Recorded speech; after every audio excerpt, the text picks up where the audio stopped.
atau tidak keluar asap dari kompor.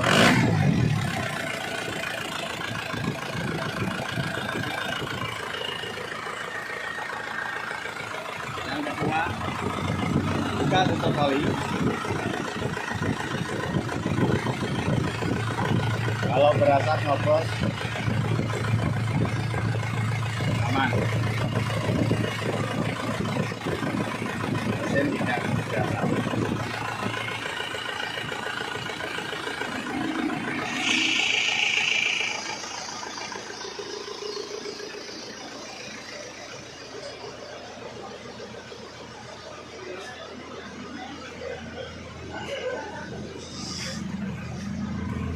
Yang ketiga, emisi.